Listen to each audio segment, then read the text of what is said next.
Bonjour et bienvenue sur la chaîne Une Certaine Elle. Aujourd'hui, on se retrouve pour une nouvelle vidéo et on retourne au Vietnam. En effet, il y a quelques semaines à peine se tenait le nouvel an vietnamien, le nouvel an lunaire, le Tet comme on dit ici au Vietnam, et j'ai eu la chance de participer à la célébration avec la famille de mon copain, donc dans une famille vietnamienne au Vietnam, et je me suis dit que ça pouvait être très intéressant de vous partager ces aventures et de vous montrer comment ça se passe, la célébration du Nouvel An vietnamien au Vietnam. Si vous l'avez loupé, il y a quelques années, je vous avais fait également une vidéo sur comment se passe le Nouvel An chinois dans une famille chinoise en Chine. Donc je vous mettrai la vidéo dans le petit i là-haut si ça vous intéresse. On est parti pour un petit deep dive dans une des plus grandes célébrations du Vietnam. Alors si ça vous intéresse, c'est parti!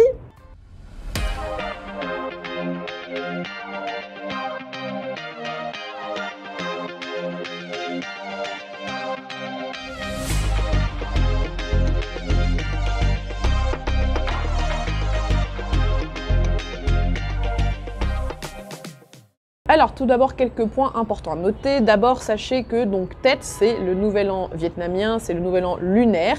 Donc ça se base sur le calendrier lunaire qui est le calendrier traditionnel qu'utilise le Vietnam depuis très longtemps.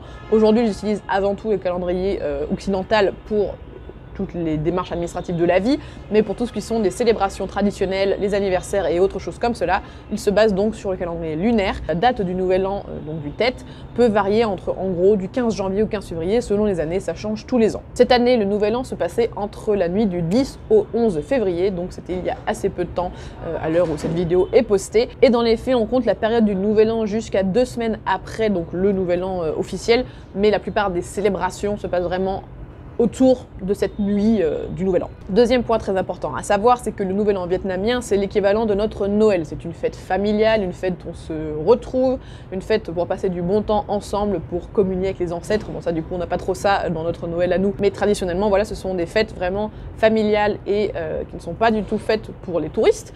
Donc si vous venez en tant que touriste au Vietnam, à ce moment-là, vous verrez que la plupart des magasins sont fermés, les restaurants pareil, les 5 premiers jours, il n'y a personne vraiment à Hanoï, c'est très fermé. Ils commencent maintenant à faire de plus en plus de célébrations pour les touristes ou pour les gens qui habitent seuls à Hanoï ou parce que les gens ne peuvent plus forcément rentrer chez eux ou n'ont plus forcément des grandes familles comme pendant longtemps. Donc du coup, il commence à y avoir des grandes célébrations. Vous avez peut-être vu passer le spectacle de drone qu'il y a eu à Hanoï, qui est un des plus grands spectacles de drone, je crois, d'Asie du Sud-Est. Il y a aussi des feux d'artifice dans les villes, tout ça. Mais globalement, le Nouvel An vietnamien reste une fête traditionnellement familiale. Qui dit familiale dit forcément que chaque famille va avoir sa propre manière de fêter le Nouvel An vietnamien. Donc je vais vous partager la manière dont la famille de mon copain fête le Nouvel An, mais sachez que bien sûr si vous êtes dans une autre famille ça sera peut-être très différent puisque chacun fête un peu à sa manière avec une base commune on va dire. En réalité c'est le deuxième Nouvel An vietnamien que je fais donc au Vietnam puisque l'année dernière j'étais arrivée le jour même du Nouvel An, mais comme effectivement j'étais arrivée le jour même du Nouvel An, j'avais pas vraiment vécu la préparation du Nouvel An et puis j'étais un petit peu en décalage horaire on va dire pendant le Nouvel An, donc j'avais pas vraiment pu profiter. C'est pour ça que je vous avais pas encore fait de vidéo. Cette année j'ai vraiment décidé de profiter à fond de l'expérience et de vous faire une super vidéo après. Donc voilà, c'est une intro beaucoup trop longue, mais je tenais à préciser toutes ces choses là avant qu'on rentre vraiment dans le vif du sujet. Donc, on va commencer par l'avant le Nouvel An. Alors, la première chose qui se passe avant le Nouvel An vietnamien, j'ai pas trop compris exactement qu'est-ce que c'est puisque je ne l'ai fait que cette année. J'ai cru comprendre que c'est pour préparer le fait qu'on arrive dans la nouvelle année. Une semaine avant, on fait un grand repas familial avec du cochon. Enfin, en gros, c'est un gros plat avec... on tue un gros cochon et on mange énormément de sa viande. Donc, voilà à quoi ça ressemble. Ensuite, quelques traditions également que nous, on n'a pas fait avec mon copain parce que on habite un peu loin de chez ses parents. Donc, il y a le relâcher de poissons. Je crois que ce sont des poissons rouges qu'on relâche, donc en fait on les achète et on les relâche dans le lac. Alors la symbolique, en gros, a priori, c'est tout le côté libérer les esprits de la terre ou je ne sais pas quoi. Pareil, on doit aussi acheter des oiseaux, alors un type d'oiseau spécifique que des gens attrapent. Mais dans une grande cage, les gens en achètent par 5, 10, les clients machin, et ensuite on les relâche tout de suite. C'est vraiment juste symbolique de relâcher l'oiseau, relâcher le poisson. Voilà. Je sais pas si ça reste très populaire, après oui ça se perd un peu, mais ça c'est vraiment partie des choses très traditionnelles. Alors une chose qui est très évidente si vous arrivez au Vietnam pendant cette période-là, c'est qu'ils ont leur équivalent des sapins de Noël et qu'on les trouve absolument partout. Selon les différentes régions, pour eux il y a différents types d'arbres. En tout cas à Hanoï, ce sont des pêchers ou des abricotiers ou des cerisiers. Alors, il y a plusieurs types d'arbres, plusieurs types de fleurs. Leur but, c'est vraiment, il faut qu'il y ait plein de bourgeons et un côté un peu bonsaï. Vous savez, il faut qu'il y ait soit des grandes branches sur le côté avec les pouces qui vont vers le haut, soit juste une branche et comme ça. Et surtout les arbres à kumquat. Donc les kumquat, c'est vraiment un des trucs qu'ils aiment le plus au Vietnam. Et il y en a vraiment, ils en vendent partout. Dans toutes les rues, vous passez, vous allez voir les vendeurs d'arbres à fleurs roses et les vendeurs de kumquat, enfin d'arbres à kumquat. Je vous laisse avec l'explication de quel type d'arbre il vous faut pour des kumquat. Yeah, like flower, green and orange. Brown, orange and yeah, Green, okay. green, yellow. Orange. Yeah, green, yellow, flower, and New leaf. Ah, yeah. Yeah. what? New leaf. Tulip. Yeah. New leaf. 4. Oh, if it has a 4, it's good one. Yep. Oh. Ce qui est très rigolo lorsqu'on arrive autour de la période du Nouvel An vietnamien, c'est que, au cas où vous ne le sachiez pas, les Vietnamiens ont assez peu de voitures encore et donc la plupart des gens se déplacent à moto. Et ils sont de véritables acrobates de la moto, c'est improbable. Et donc, juste avant, on va dire, en gros, les 10 jours, la semaine avant le Nouvel An vietnamien, vous vous retrouvez avec ça partout dans Hanoï, ça. Voilà, ça n'a aucun sens, je ne sais pas comment ils font pour pas te faire tomber ni leur moto ni les arbres, c'est incroyable, franchement ils ont un talent, je suis toujours en admiration devant leur équilibre et c'est vraiment très rigolo à regarder, sachant que c'est l'équivalent de notre arbre de Noël, donc ils le gardent pendant la saison du Nouvel An et ensuite, eh bien, la plupart du temps, ils vont soit les jeter, soit les renvoyer dans des fermes où ils sont replantés pour l'année suivante. Encore une fois, comme à Noël, le Nouvel An vietnamien, c'est aussi l'occasion de décorer la maison. Oh là les people, eh bien nous sommes le 8 février, il est 15h30, nous sommes le 29e jour du dernier mois de l'année lunaire. Donc demain commencera officiellement la veille du Nouvel An vietnamien du Tet 2024. Enfin du coup, fin d'année 2023, je me dis, je sais pas comment ils comptent. Bref. Et donc là, eh bien, nous étions en train d'essayer de décorer ce petit arbre derrière nous. Et on voulait mettre des décorations lumineuses, parce qu'en fait toutes les décorations lumineuses sont mortes. Et donc du coup, on va aller faire un tour au petit magasin pour acheter des décorations lumineuses. Je vous montre ça tout de suite. Et voilà. En fait, l'idée, c'est d'avoir de la lumière. Donc beaucoup de lumière, c'est les guirlandes lumineuses, d'avoir un peu... en fait, eux, leur boule de Noël, c'est accroché par un ruban rouge et puis vous avez soit des fausses pièces en or, soit des fausses décorations. En fait, c'est or et rouge. C'est des petites décorations en longueur avec écrit voilà, Chum Namoy, donc bonne année, ou santé, prospérité, richesse, voilà, toutes les choses qu'on vous souhaite pendant le Nouvel An. Voilà, vous avez plein de petites choses comme ça que vous pouvez accrocher sur vos arbres, donc sur les arbres à fleurs roses. Je crois le bricotier, mais je ne suis pas sûre. Et vous pouvez effectivement également mettre aussi des décorations lumineuses autour de ça. Donc nous, ça nous a pris un certain temps, comme vous pouvez le voir sur la vidéo que je vous montre actuellement. Et le résultat était très joli. Et comme vous pouvez le voir, l'arbre était fait de manière à ce que ça crée un cœur à la fin. Voilà, c'était joli.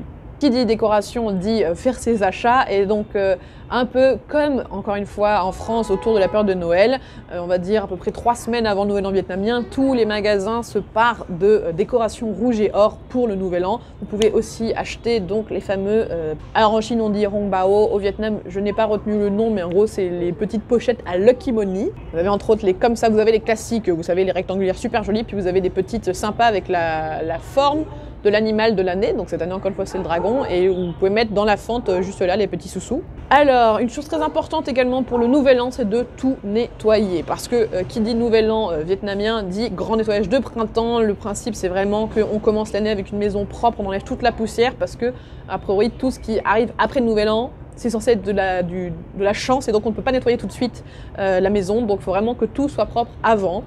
Donc on s'est retrouvé à nettoyer les murs, à nettoyer toute la pièce où vous avez l'autel pour les ancêtres, donc on nettoyait à peu près tout ce qui nous passait sous la main, que j'ai fait avec bonne grâce, parce que du coup c'était sympa de nettoyer en famille on va dire. Et forcément, Nouvel An égale beaucoup de gens qui viennent, égale on mange beaucoup et donc on prépare en avance de la nourriture. Il y a a priori des plats vraiment traditionnels que vous êtes censés avoir, en tout cas à Hanoï pour le Nouvel An vietnamien. Les 2 plats les plus classiques pour le Nouvel An vietnamien, vous avez le chung cake. En fait on dit gâteau mais c'est salé, hein. C'est un gâteau de riz gluant qui est donc salé et qui est farci avec différents goûts de porc et je crois peut-être des œufs mais je suis pas sûre. Et qui ensuite est enfermé donc dans une feuille de bananier. de palmier traditionnellement, se fait en famille et qui prend très longtemps à se faire et surtout très longtemps à cuire, il faut le surveiller toute la nuit ou je sais pas quoi. Donc de plus en plus de familles l'achètent. Voilà, je vais pas vous mentir que la famille de mon copain ils l'ont acheté parce que c'est tout un travail vraiment très long et très compliqué à faire. Et donc ça se mange juste comme ça, mais vachement meilleur quand vous le faites un petit peu revenir à la poêle, vous coupez des bouts et ensuite vous le faites revenir à la poêle, là ça gagne en petit croustillant, c'est très bon comme ça, je valide. Mais surtout donc le plat que si vous voulez vraiment le faire à la vietnamienne, vous allez devoir travailler les bras, les nems. Et bien là nous sommes toujours la veille de la veille du Nouvel An et donc il est temps de commencer à préparer quelques petits plats pour demain puisque on commence déjà à manger comme pour le Nouvel An dès la veille. Et donc, s'il y a bien une chose similaire entre le Nouvel An chinois et le Nouvel An vietnamien, c'est qu'on mange beaucoup et qu'on mange bien. Mais plus particulièrement, dans les deux endroits, il y a un plat très long, très chiant, mais délicieux à faire. En Chine, c'est les raviolis, et au Vietnam, c'est les nems. Donc là, on est parti pour quelques longues minutes de préparation de nems. Vous êtes partis? Allez, on y va. Alors, je suis en train de faire les nems actuellement. Ils sont en train de partir en cuisson, je vais vous montrer juste après. Je voulais juste vous montrer comment ça marche pour les faire. Par contre, en attendant, juste avant de vous montrer, je sais pas si vous pourrez le voir.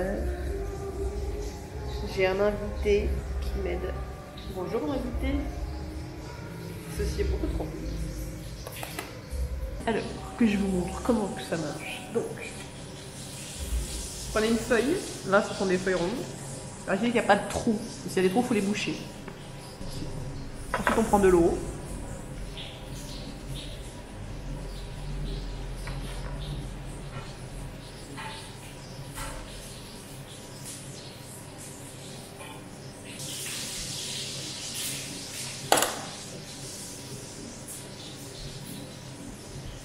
Là-dedans, il y a des vermicelles, des oreilles de chat fraîches, des crevettes, du porc, des carottes, du chou rase, certaines herbes. Je crois que c'est à peu près tout. Mais surtout, il y a deux choses qu'elle rajoute au dernier moment. Il y a des jaunes d'œufs et de la mayonnaise. Voilà. Je vais rouler ça tout de suite. On plie un côté, on plie l'autre côté. On serre pour pas qu'il y ait trop d'air et que ça soit assez serré. Et on roule. Et voilà, un petit nem. C'est vrai pour le pâté à la cuisson. Regardez-moi ça. Fait par moi-même. Voilà, là ils sont en train de cuire. Et alors, la technique, c'est de les cuire à petit feu. Enfin, à feu moyen. Là, elle est sur un feu 6. Et en fait, elle les fait frire, mais très doucement en fait. C'est pas de la grosse friture. Voilà. Regardez-moi ce chef-d'œuvre. Quelle fierté. Oh là, j'ai envie de les manger, là, mais faut attendre demain. Miam. La veille du Nouvel An vietnamien. Alors, vous arrivez à la veille. Donc la veille commence vraiment les célébrations et commence vraiment la fête en elle-même. Donc on termine de faire tous les lavages nécessaires, toute la cuisine nécessaire. Sachez également qu'il faut absolument prendre une douche, puisque traditionnellement on n'a pas le droit de prendre de douche le premier jour de l'année pour ne pas faire partir sa chance. Si vous voulez vous couper les cheveux, c'est aussi le moment, parce qu'après pendant 2 semaines, interdiction de se couper les cheveux pour ne pas, encore une fois, perdre sa chance. C'est aussi le moment où on va donc prier les ancêtres. Toute la nourriture qui est préparée, on va commencer à la mettre sur la zone de l'autel pour que les ancêtres puissent la manger depuis l'au-delà. L'idée, a priori, c'est de prévenir les ancêtres que d'ici quelques heures, ils vont pouvoir venir pour le Nouvel An. Il faut donc mettre cette nourriture-là, il faut prier sur l'autel, mais c'est aussi le moment où on va au cimetière et on va mettre de l'encens sur la tombe des ancêtres. Pour encore une fois, déjà les honorer et aussi les prévenir que d'ici quelques heures, ça va être le moment où ils vont pouvoir venir. Surtout une des choses à faire le matin, donc de la veille, c'est brûler de l'argent, brûler des vêtements, brûler plein de choses pour l'envoyer aux ancêtres là-haut. On envoie à peu près tout et n'importe quoi, sachant que l'idée c'est juste de brûler dans un grand pot plein de choses et tout ce qu'on brûle part pour l'au-delà. Donc vous avez de l'argent qui va être, donc c'est du faux bien sûr, du faux argent, mais ça va être aussi bien des dons que des dollars. Vous allez avoir aussi des faux vêtements, des fausses voitures, des fausses montres, en fait tout ce que vous brûlez, enfin c'est donc sous forme de papier, mais tout ce que vous brûlez dans la croyance se transforme en véritable objet pour l'au-delà. Et donc le père de mon copain me racontait qu'il y a des gens qui brûlent des fausses Porsche, qui brûlent des fausses Rolex et des trucs comme ça. Et pour du coup la croyance c'est que si vous brûlez toutes ces choses-là, vos ancêtres vont être ultra riches dans l'au-delà en gros. Minuit. Ça y est, il est minuit, il est temps, vous avez pris votre douche, vous êtes bien habillé, vous êtes prêts, vous avez vos lucky money pour pouvoir les donner à tous ceux que vous croisez. Il est temps d'accueillir la nouvelle année. Une très bonne année 2024, on est du dragon, voilà, et puis très vite. À minuit également, c'est le moment où on fait une nouvelle prière, mais cette fois-ci, c'est pas des prières aux ancêtres, c'est des prières aux divinités. On dit merci aux divinités de l'année précédente et on accueille les nouvelles divinités qui viendront avec l'année du dragon. Une chose, attention, attention très très importante. Traditionnellement, la première personne qui passe le pas de la porte dans l'année symbolise à quoi va ressembler votre année. Donc ça doit être quelqu'un plutôt de riche potentiellement, quelqu'un de sage, quelqu'un qui a une espèce de modèle, parce que comme ça l'idée c'est que ça va vous amener que de la chance pour la nouvelle année, alors que si c'est quelqu'un de pauvre, de nul, genre qui rentre, c'est de la malchance. Voilà, ça c'est attention si jamais vous êtes invité chez quelqu'un pour fêter le nouvel an, ne passez pas la porte en premier sauf s'ils vous le disent expressément, d'accord? On va pas lancer de problème diplomatique. Hein. Et donc ensuite, c'est le moment où vous trinquez avec un vin quelconque et surtout, c'est le moment de donner ses lucky money. Donc traditionnellement, on met à l'intérieur des billets de 50 000 parce que le billet de 50 000 dong, c'est rouge. Le rouge, c'est la couleur porte-bonheur. Donc traditionnellement, on donne des petits lucky money avec 50 000, 100 000, 200 000 ou 500 000 à l'intérieur. Ce qui peut sembler énorme quand je vous dis des trucs comme ça, mais 500 000 dong, c'est à peu près 15-20 euros. Bon. Et ce qui est très important quand on donne les lucky money, c'est de souhaiter quelque chose à la personne à qui on donne. Donc voilà, moi j'ai fait avec mon petit vietnamien, j'ai souhaité la santé et la joie, voilà. Et dernière chose importante aussi, pendant le nouvel an, il y a une grande émission. Bon, en fait c'est un peu comme en France, nous on a la grande émission du 31 décembre. Et bien là pour donc, le nouvel an vietnamien, il y a une grande émission pendant plusieurs heures avec plein d'acteurs, de petits sketchs, des petites vidéos, des petits reportages sur l'année, sur comment ça se passe dans d'autres villes et tout machin. Ils regardent ça jusqu'à 2-3 heures du mat et puis ils vont tous dormir avant de se réveiller à pas d'heure le lendemain, voilà.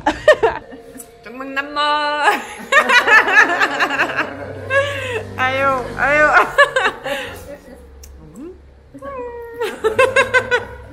Un gossip now. Et donc ça y est, vous êtes couché, vous êtes réveillé et c'est officiellement le nouvel an. À partir de là, vous allez avoir 4-5 jours, une semaine où l'idée c'est d'aller passer du temps avec les gens de sa famille. À partir du deuxième jour, on peut commencer à aller voir des amis proches. L'idée c'est de donner de la lucky money, c'est de souhaiter la bonne année, d'aller juste se voir, passer un peu de temps ensemble. On mange tout le temps et plein de choses différentes. L'année dernière, on avait eu des gros repas avec énormément de gens de la famille. Cette année, c'était beaucoup plus compliqué par rapport aux emplois du temps de tout le monde. On avait plutôt des plus petits repas avec plusieurs parties de la famille. Donc voilà, ça dépend vraiment aussi des gens et de la taille de leur famille, bien sûr. J'en profite pour préciser que le Vietnam est en train d'avoir un changement démographique assez important. Les gens avaient énormément d'enfants. Et qui dit énormément d'enfants dit que du coup il y avait beaucoup plus d'hommes, beaucoup plus de filles et tout. Et surtout ce qui se passe, c'est que donc, le Vietnam évolue assez vite en termes de mœurs. Une chose qui est en train d'évoluer énormément au Vietnam, c'est la primauté du fils aîné. En fait, il faut savoir que traditionnellement, comme dans beaucoup de cultures, même en France à une époque, l'homme a pendant longtemps été plus important que la femme, puisque traditionnellement, l'homme est celui qui s'occupe des parents. Et c'est celui qui s'occupe de... je vous ai dit là que pendant le Nouvel An, il faut faire cet autel pour les ancêtres, il faut donner la nourriture aux ancêtres, il faut prier pour les ancêtres, il faut faire tout ça. Et en fait, les ancêtres, il y a surtout les parents du mari. Traditionnellement, le fils aîné est celui qui est le plus important de la famille parce que c'est celui qui va prendre en charge la fin de vie de ses parents et surtout qui va ensuite prendre en charge le retour tous les ans de ses parents en faisant les rituels, en faisant toutes ces choses-là. Donc ça évolue énormément parce que déjà les mœurs occidentales arrivent au Vietnam, mais surtout, comme je vous ai dit tout à l'heure, les Vietnamiens ont de moins en moins d'enfants. Si tu n'as que 2 enfants ou qu'un enfant, ce qui est de plus en plus le cas, si tu n'as pas de fils, du coup, t'es coincé, il faut que ces choses-là s'adaptent par rapport à toutes ces choses-là. Également, comme de plus en plus de gens habitent en ville, dans des petits appartements, c'est plus compliqué de faire des grandes célébrations à 15, 20, 30 personnes, parce qu'il faut quand même savoir que l'année dernière, les gros repas qu'on avait, c'était à 30 personnes. Il faut les rentrer dans la maison quand même. S'il n'y a pas de grande maison, c'est compliqué d'accueillir énormément de monde à la maison. Donc de plus en plus de monde ont des plus petites familles et ont des plus petits appartements, donc le Nouvel An évolue aussi avec ça. Je crois que j'ai tout dit. Bon, voilà, alors je crois que la vidéo est longue, mais j'espère qu'elle vous intéressera, enfin j'espère qu'elle vous a intéressé. Encore une fois, donc chaque famille vit les choses différemment, chaque famille fait les choses différemment, donc peut-être que vous aurez une expérience très différente ou que vous avez une expérience très différente, donc n'hésitez pas à me partager ça. Ceci étant dit, si vous avez des questions ou des choses à ajouter, n'hésitez pas, les commentaires sont là pour ça, et puis pareil, si vous voulez aimer la vidéo, la partager, vous abonner, ça fait longtemps que je l'ai pas dit, pourquoi pas, allez on y va, c'est le moment. En tout cas, nous on se retrouve vendredi dans 2 semaines pour une nouvelle vidéo. D'ici là, prenez bien soin de vous. J'espère que tout ira bien. Je vous souhaite un bon après-midi, un bon week-end et 2 bonnes semaines. Et... También